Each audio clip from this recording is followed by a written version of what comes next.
Welcome to World of Marketing Podcast, a Foster Web Marketing production. Here's your host, Tom Foster. Hey everybody, it's Tom Foster on the World of Marketing, and I have got a special guest for you today. One of my oldest and dearest friends who's been with me, we just figured out 15 years. Gerry Oginski, the man, Gerry Oginski. How are you, Gerry? I'm great, Tom. Thanks for having me on. So, Gerry, just for those few of you that don't know who Gerry Oginski is, Gerry is, well, he's a lawyer, medical malpractice lawyer in New York, but he's also the king of video, the king of lawyer video. And if, do it yourself, like he showed me how to do stuff. So he's the man, and he's all about how to use video as content for your perfect client and answering people's questions. And I know he's got a couple of great tips, but I just wanted to ask you, Gerry, how many videos do you actually have out on YouTube? More than 3,200. It's beautiful. And you crush it still, right? Your competition, they can't catch up. All right, so tell everybody, real quick, like, how come video? Why video? What? Back when the internet was just in its infancy, I couldn't figure out how to generate new clients. And I became a client of yours, and I started to learn about content marketing, content-based marketing, which was all about writing articles to attract your ideal client. And I'll never forget this. One of the first conversations you and I had was, you said to me, content is king. And I remember standing in my office, looking around, and I had no clue what that meant. And I had to ask you, I said, what do you mean? What does that mean? And you said, write information that will help people find you that they are looking for. So That's what I did. I started writing articles. And I'm like, okay, I'm going to keep writing articles. And every now and then I get a call from somebody who saw something I wrote on the internet. But then this little website came online that started having little video clips, and it had a funny name. It was called YouTube. And, right. And this is like 2006. And I start looking at it, wondering, what the hell is this thing? How could anybody use this? And you know what I found? I found lawyers who took their TV commercials and threw it up there, thinking that would attract somebody. And there was no way in my mind that anyone would want to watch a lawyer commercial on YouTube, on this little new website. Yeah. But I had this idea in the back of my mind saying, wait a second, what if I use this little medium to now create the same type of message that you talked about, which is a piece of content somebody's looking for, but instead put it in a video? And that's what got me started creating the worst video in creation that generated calls. Oh man, but you had those early videos are hilarious. Like the early ones that you did with your curtain in the background and like, but very creative stuff. And if everybody needs to go to Oginski Law, right? Oginski-law.com. Oginski-law.com. Thank you. And then go to your YouTube channel, check out Gerry's videos. He's got a way. He's got his own style. It's very Captain Kirk. That's one of the things I love about it, right? I remember many conversations with you about like content. You're like, look, when we tried to write content for you, you were like, no, it's not. It's got to be like Captain Kirk, staccato, boom, boom, boom. And some of your videos are just fantastic. So what people are going to learn on this today is the power of video and how easy it is to do it yourself like Gerry has done it. And how to create content that draws people in, because you have another way of doing that. You talked about how like law firms just threw up their commercials, but you have a certain way of doing it where you borrowed from, like television hosts and game show hosts, and you have a certain way of doing it, which is great. And then any kind of secrets that you could give everybody about how you've used these videos to crush your competition. Okay, so that's what we're going to learn today. But first, how about some background on Gerry Oginski? Like, how did you get started? In law or in video? In law. Like, how did you start your career? Like, didn't you start your career on Wall Street or something? Or I started actually working for a law firm on Wall Street, handling, I represent doctors and hospitals in medical malpractice cases. And for me, I just wanted to be a trial lawyer. And that's what I did from the start. And it was amazing. So 4 years I did defense work, and then I realized I could be a better person, make more money doing plaintiff's work. Right. And I started doing plaintiff's work. And then I decided after another 4 years, I was with a firm doing plaintiff's work. 6 years, I was under the umbrella of another firm, but I'm basically on my own. And then I said, you know what? I'm going out on my own. I don't need anybody to. How long did that take? I was out probably for 14 years before I went out on my own. And then I was out on my own for another 14 years. But what's amazing is that when I went out on my own, I thought that I was hot shit. I thought that I could get cases coming in the door simply because of who I was and my great cases that I had before and the great results I got. Little did I know that I knew zero about marketing. I knew nothing about how to get clients in the door except for the occasional client that I did a great job for, or an attorney who would refer me a case. Right. And what I learned very quickly is that over the next 2 years, while I was out on my own for the beginning, my caseload dropped like a rock because I was settling cases, going to trial in some cases, and now my caseload was dwindling. And I knew nothing about how to get more of these cases. My referrals were drying up. I was looking around to see what other people were doing. I had no clue. And I started getting really desperate. And my secretary came to me one day and she said, listen, if you don't figure out a way to get more cases, you won't be able to pay the rent. You won't be able to pay my salary. You're going to have to close up shop. And that's when I started getting really desperate. And I started looking around to see what all my colleagues were doing. You know what they were doing? Double truck ads in the yellow pages. They were taking out these 800 phone numbers that they were paying $1 bazillion for. And I didn't have a pot to piss in. I didn't have any money to advertise or market myself. And so I started to learn really desperately anything I could do. And I actually took out a yellow pages ad. I spent $25,000 in a very competitive market, and it got me one single case that paid for the ad, and I didn't know what the hell to do. And that started me looking for somebody to help me, which led me to find Ben Glass online, which then led me to you. And now I started to open my eyes to what people could do to try and market themselves, which now started with a great website and learning how to optimize it. And from there, it just mushroomed into, oh my God, there's a whole world out there where people can actually go out and try and get cases themselves in an ethical, responsible way that doesn't break the bank. Yeah. And that started my journey to become a marketing student. And you certainly did. You did a lot of things along the way.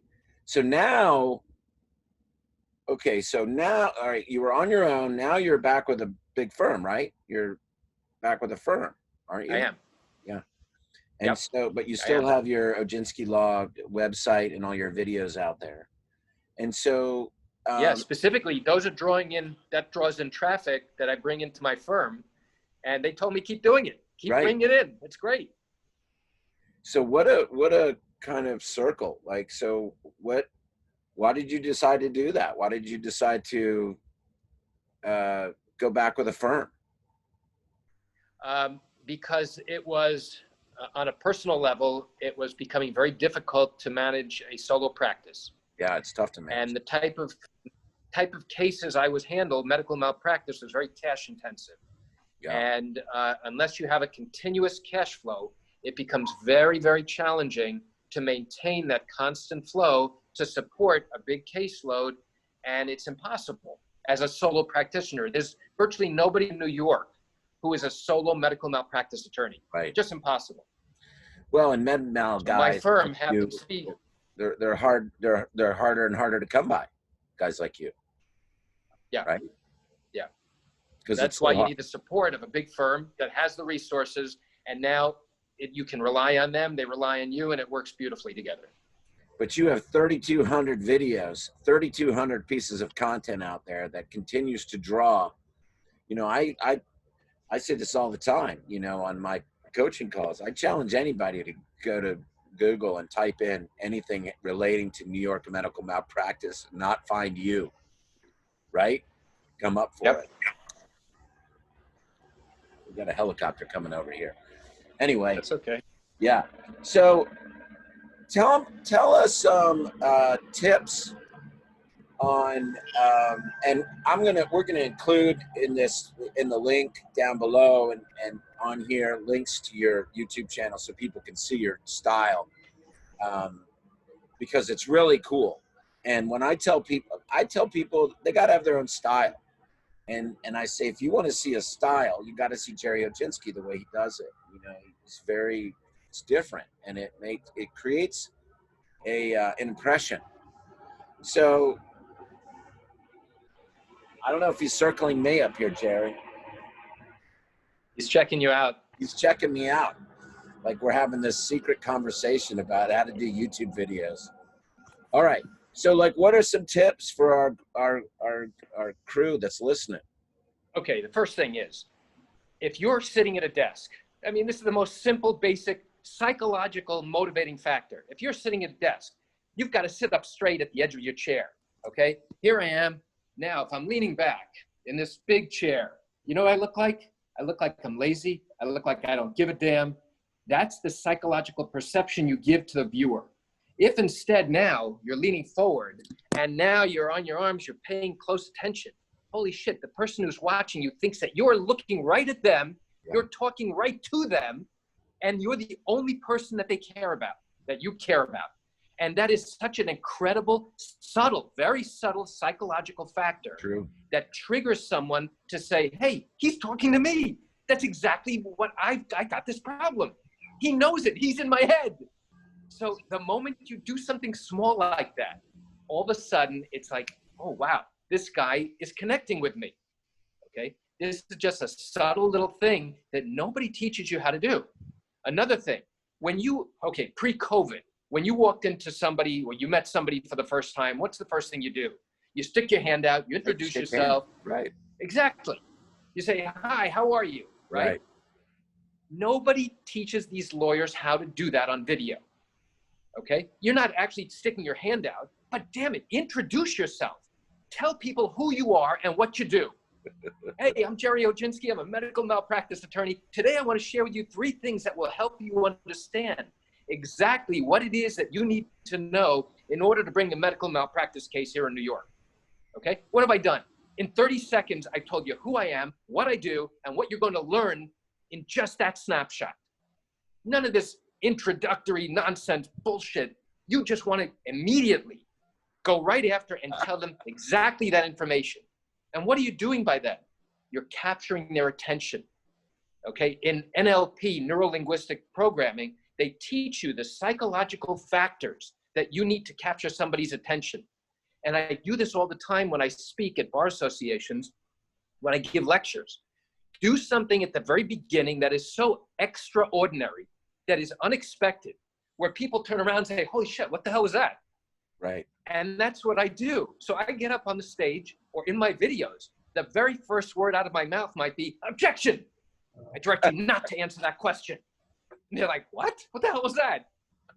I'll tell you what it is. It's a way for me to capture your attention in the first few seconds that you turn around and you say, oh my God, this is interesting. And now I want to pay attention. Now I want to listen. Now that you've got their attention, now it's your chance to teach them something they didn't know. And your goal as the attorney who's creating this great video is to teach and to educate. Don't talk about your damn credentials. Nobody cares about this. And you and I have talked about this so many times. Yes. Nobody wants to know where you went to school, how many years you've been in practice, what great results you've had. Instead, the only thing they want to know, how can you help solve my problem?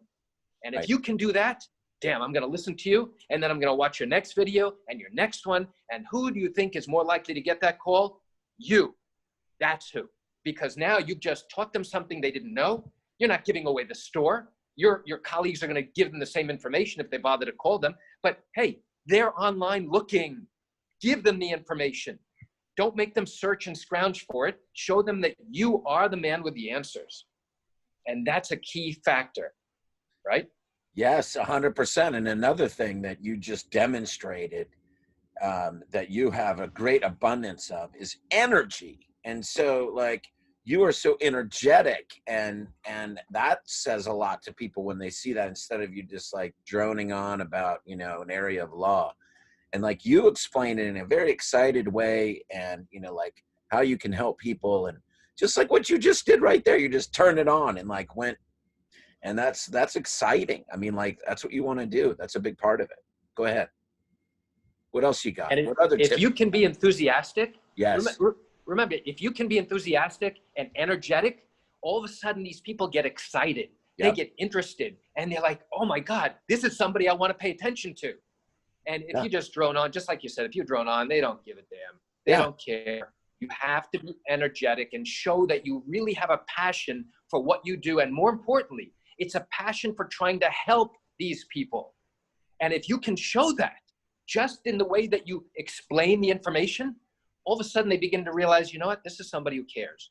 This is somebody who truly understands the subject matter. He clearly has a good level of experience.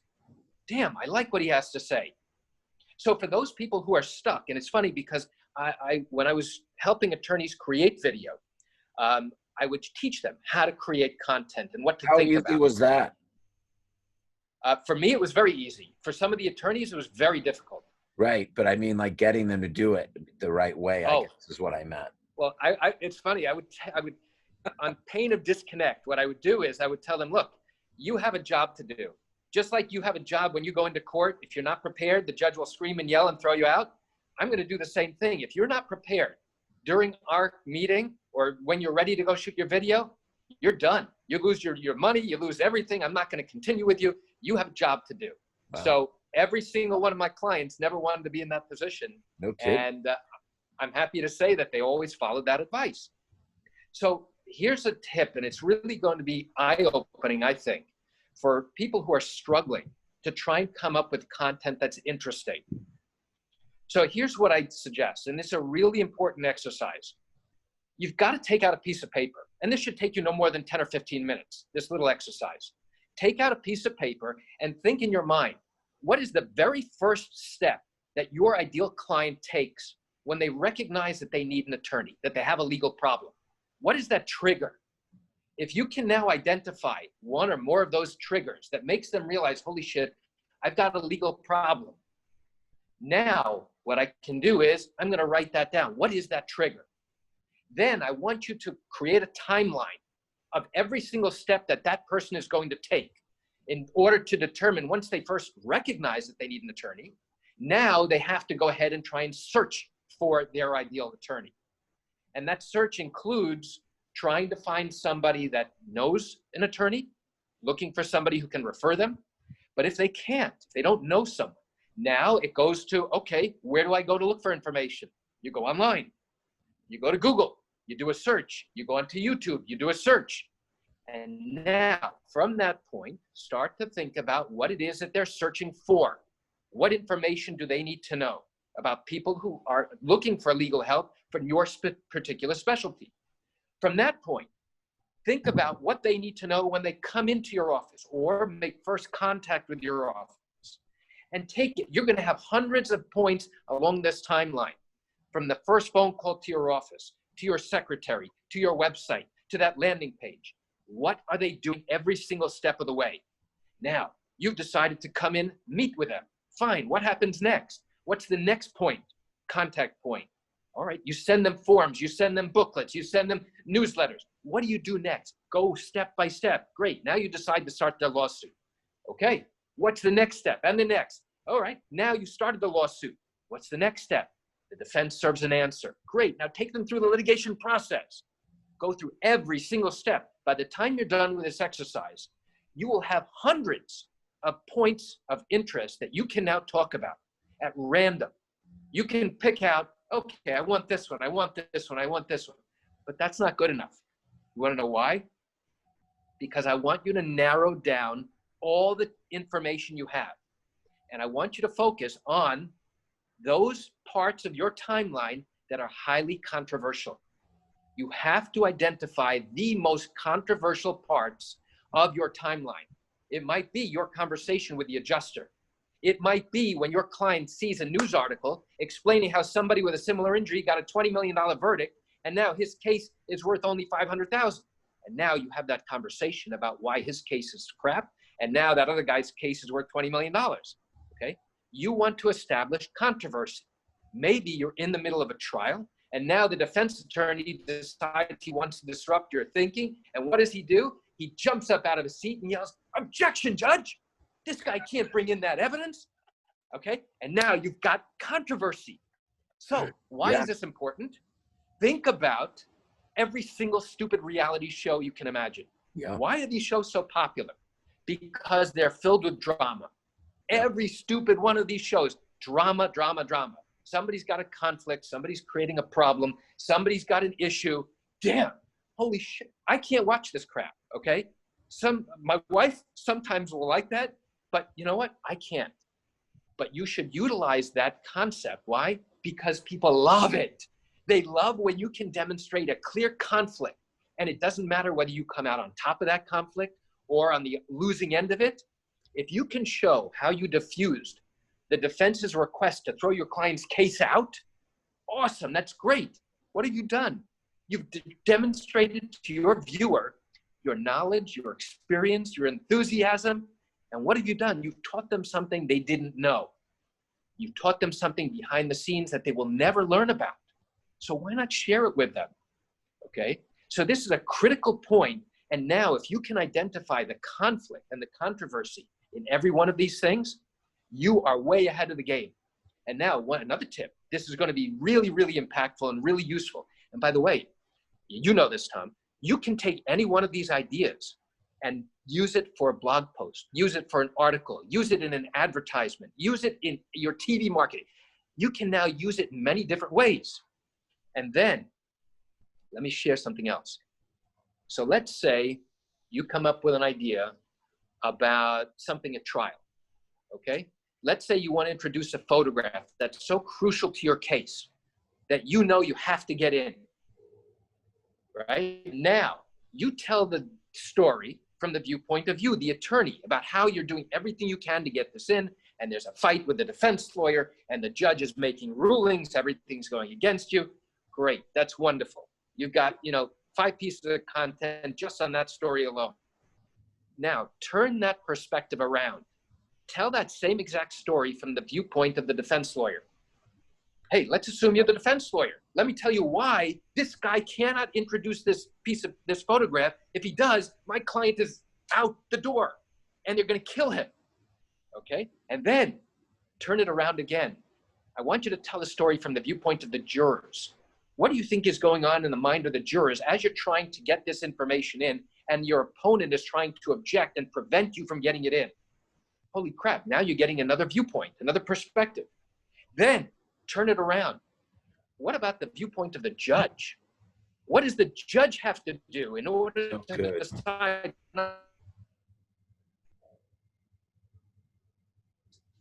Damn, you've got one little piece of photograph and you can create 5, 10, 15, 20 pieces of content, of videos, just on this topic alone, all right? And then tell it from the viewpoint of your client. Explain how she's sitting in the back of the courtroom, and now you see that your attorney is desperate. He's climbing that mountain to get this stupid piece of photograph into evidence, and now there's such a fight, and the defense is a nasty, obnoxious, evil guy, and the jury is sitting there with their arms crossed, and the judge is trying to decide what the hell is going on. And what's going on?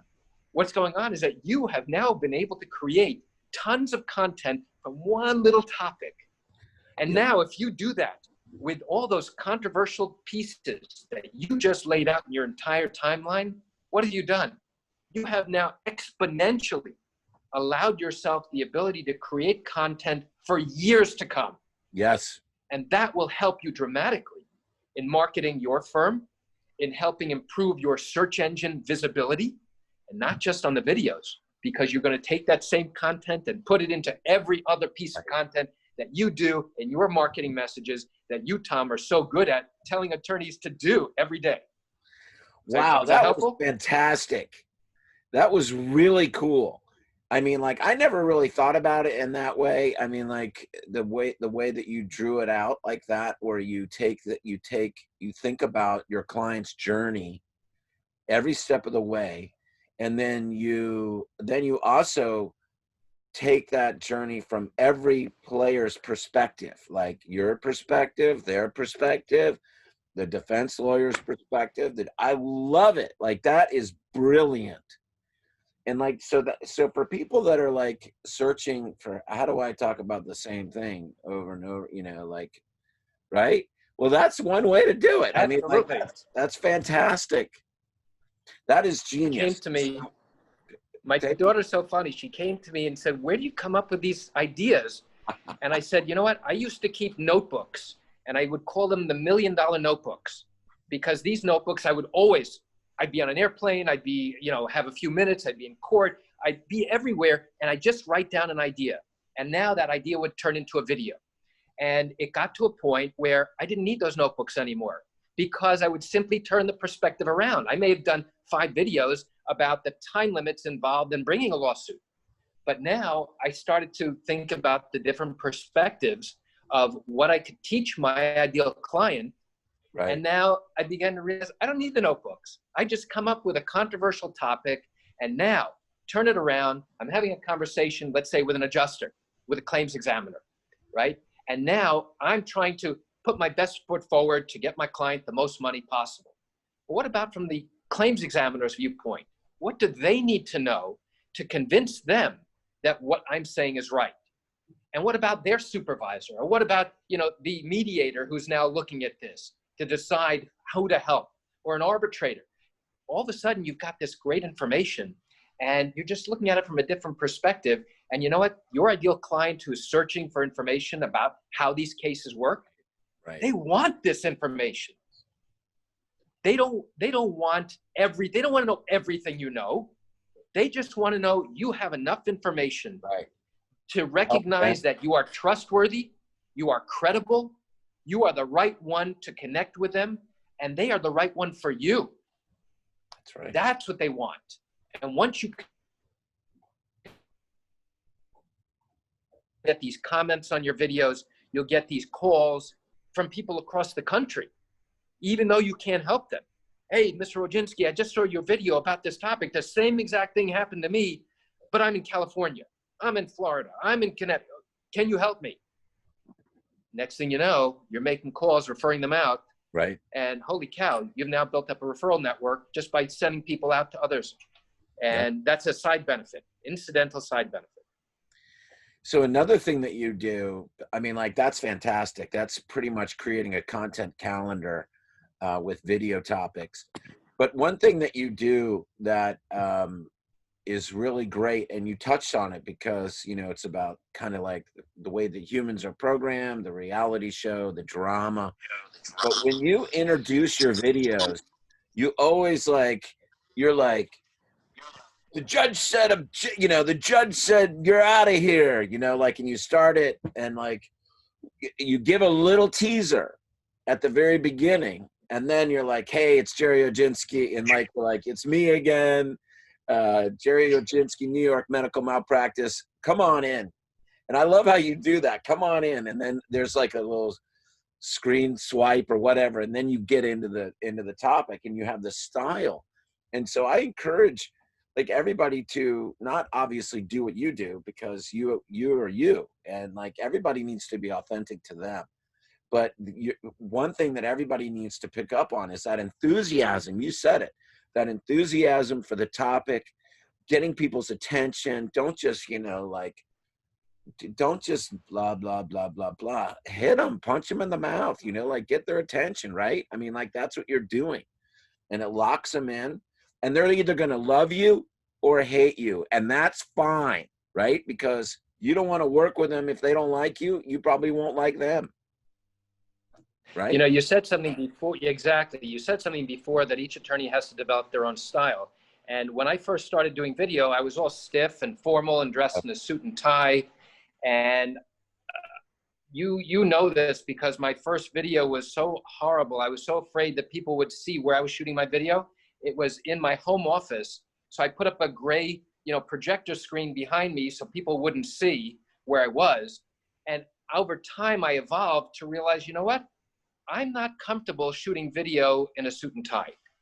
I mean, that's what I wear to work, and people expect to see me wearing that. That's fine. But for me, I didn't feel comfortable. So I took off the tie at first. And then I took off my jacket.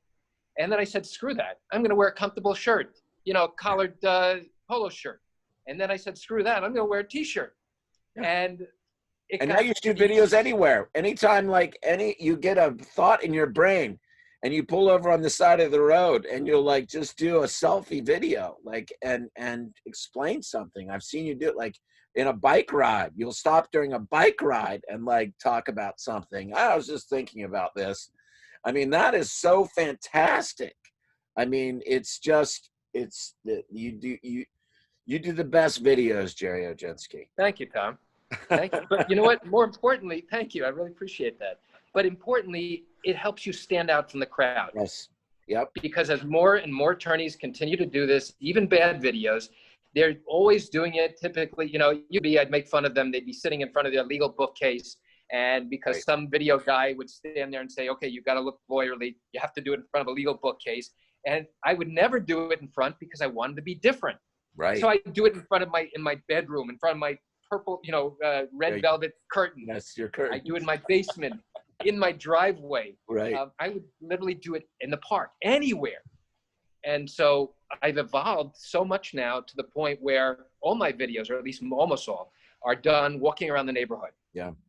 And, you know, no one does that. And I wouldn't expect, and I don't encourage people to do that because this is just comfortable for me. And I don't know, I think I was watching some documentary about Mr. Rogers. And that is so funny you said that. I was just I kept thinking, I kept thinking about this guy who enters these people's homes and invited them in. He takes off his sweater, he takes off his shoes, and he's just so pleasant and inviting. And I'm like, wait a second, why can't I do something similar? Yeah, come on in. Yeah. Come on in. I love it. It's so great. And you're right, you have evolved. And you know, like that's the message for everybody listening here is that, you know, you can save yourself a lot by watching Gerry's videos and like be confident, you know, like just get out there and do it. You know, you are your harshest judge on yourself. The other bit of advice I would say is don't show your wife or your husband or your kids, for God's sakes, your videos, because until you got thick skin, right, Gerry? Until you got thick skin, don't show them that because they're going to laugh at you and they're going to tell you not to do it, but you got to do it. It's good stuff. I mean, Gerry, you grew your practice exponentially with videos alone and no pay-per-click, none of that junk, all organic videos, all. Right? Yep. Yeah. Absolutely. So, it's remarkable that when I watch some of these videos, and I watch a lot of attorney videos because I like to see what other people are doing. I just wish more of these people would get on board and realize, you know what, why are you still talking about me? Yeah. Why are you explaining why you became an attorney? Let me nobody ask you a question about that, because that's kind of a trend of these kinds of videos these days of what I call the funeral march video with the slow motion and the dramatic music, and they're like, why I became an attorney, and they're so narcissistic, ego-based videos that don't answer anybody's questions. What are your opinion? You know, because you and I come from old school we're doing videos to answer questions, not to like portray some kind of like 5-minute dramatic, you know, expose of my life. What is your opinion about those videos? I don't create video to try and get an Emmy Award. I don't create a video to get a certificate saying I did a great job advertising or marketing. I have only one goal when I create these videos, actually two. The two goals are I'm using them to try and attract my ideal client. And the second thing is I'm trying to actually and energetically and enthusiastically teach someone something that they didn't know who's actively looking for that information. That is my goal. And if I can do that, the way I know that when they pick up the phone to call me, when they leave a comment on my video telling me about something that's going on in their life, or how much, and honestly, I get these comments every day on my channel, on my videos. Mr. Oginski, thank you so much. This is great information. You've been so helpful. You've opened my eyes. And it's so funny because I started posting these comments probably within the past month, every day, to show other people that, hey, you know, these are actually testimonials just by people who are watching my videos and how useful and helpful they are. The other style of video, great. You want to be a video maker, you want to pay somebody great amounts of money to show that they've done a great video job, go for it. Yeah, okay, I have no problem. But those videos are not going to generate the type of responses that we are looking for in what we call direct response content-based marketing. Yes. So yeah, you can go ahead and do it. Spend your money, look good, show it to all your friends and family. They'll pat you on the back. Say, it's like wearing a fancy suit. Wear a fancy suit. That doesn't necessarily mean that that's going to get you clients. You look better, you might feel better about yourself. Yeah, I agree 100%. I want to kind of end this with a funny story that you will probably remember about my brother, Chad. Years ago, we were in Vegas with Rem Jackson top practices and podiatrists, and we went to that Naboo, that really nice Asian fusion restaurant with a bunch of us, and we had a great time. The big fish in the middle of the thing that you like just, you know, take them in. And Chad ate like so much. It was as he usually does. That's my little brother, Chad, you know. And he got like a few days later, he got like really sick, and then like he had these pains in his gut, and they were moving. It was moving down, and he didn't know what was going on. He went to the doctor. And the doctor like said a couple of things, and one of the things the doctor said was you might have testicular torsion.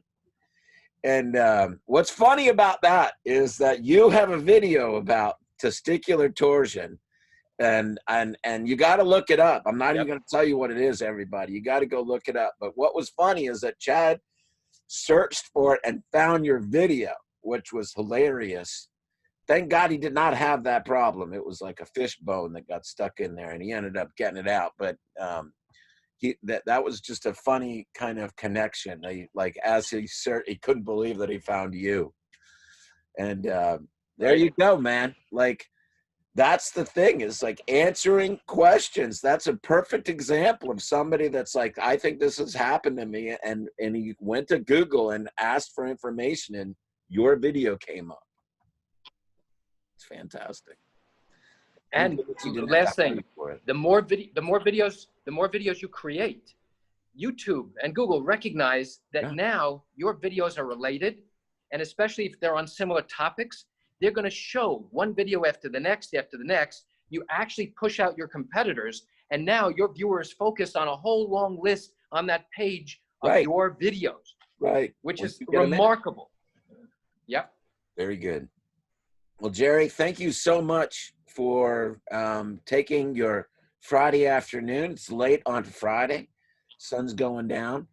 But I appreciate your time, and talking to you is always great. My friend, my friend for so many years, and we've had laughs. Thank you, Tom. And, you know, you're a fantastic marketer, and I appreciate you being a guest on my podcast and telling people some of your secrets. Are you still doing any kind of consulting for lawyers in their videos? Are you doing any of that? Or At this point, no, I'm not. Too busy. He's too busy, guys. Yeah. Sorry, you missed your chance. But I bet you if you send him a video and say, what do you think? He'll give you his opinion. So Sure. you might not like it, but he's the man.